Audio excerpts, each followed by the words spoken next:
1 in 5 people in the world have a mental disability.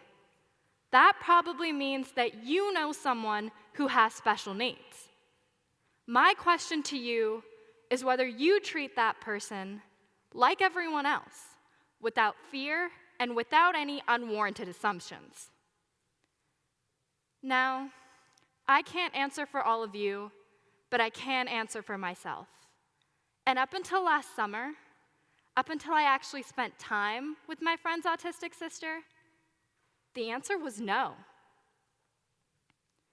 You see, I didn't understand what autism was, or how it made communication a very difficult feat for my friend's younger sister.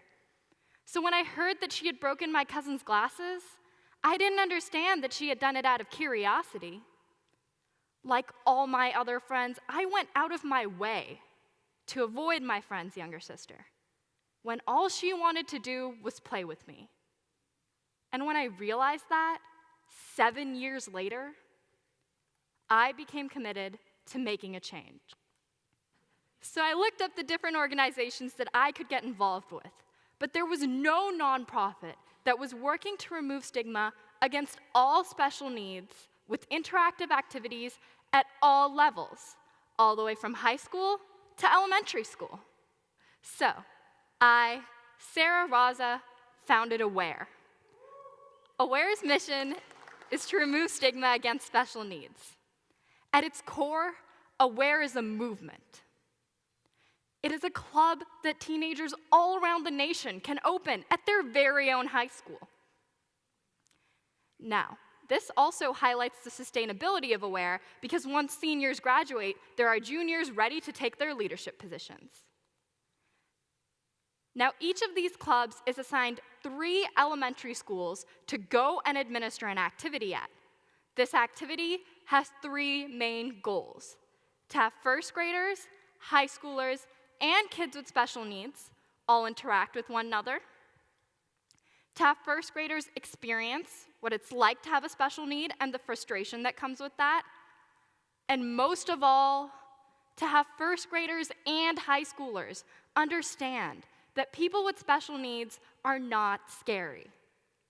Our activity has been approved by multiple special needs teachers as well as first grade teachers, and we've chosen first grade because it is at the age of 7 that kids begin to apply stereotypes.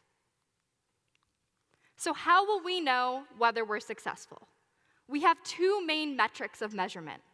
The first is a short survey that we hand out at the beginning of the activity and reflect on at the end. Based on the average difference in response, we'll know whether we've been successful. The second way is through teacher feedback. If we hear that the first graders and the kids with special needs are now playing with one another, we'll know that we have made a difference. Now, earlier I mentioned that AWARE is a movement, and let me explain just why. Not only does AWARE have a singular mission that it is committed to achieving, but it is also run by high schoolers from the top down.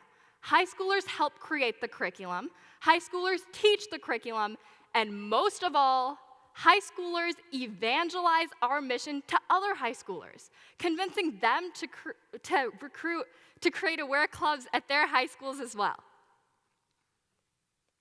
Our team is a group of high schoolers who not only recognize this issue, but are committed to making a difference. And our advisory board is a group of 14 distinguished leaders, including Matthew Strauch-Haber, who is on the autism spectrum himself. So how will we be sustainable financially? It only costs $3 to transform a first grader into an AWARE activist. That is less than a cup of coffee. Year 1, we are fully funded thanks to a grant from Ann Taylor. Year 2, we will be beginning our funding program called CompAware, but we still have a small funding gap that we're looking to fulfill through Seattle Fast Pitch. And year 3, we are self-funding for our bare minimum needs. But with more money, we can do so much more. Not only can we grow 3 times as fast, but we can also get our 5th grade curriculum started 3 years in advance. We understand that in between first grade and ninth grade is a lot of time, and we need to reiterate learning in fifth grade. So, let's revisit the scenario from earlier. But this time, imagine that instead of making my friend's sister feel lonely, I had made her feel included. That for the first time, I had given her the opportunity to have a friend. Wouldn't that have been wonderful? With your help, we can truly remove stigma against special needs. Thank you.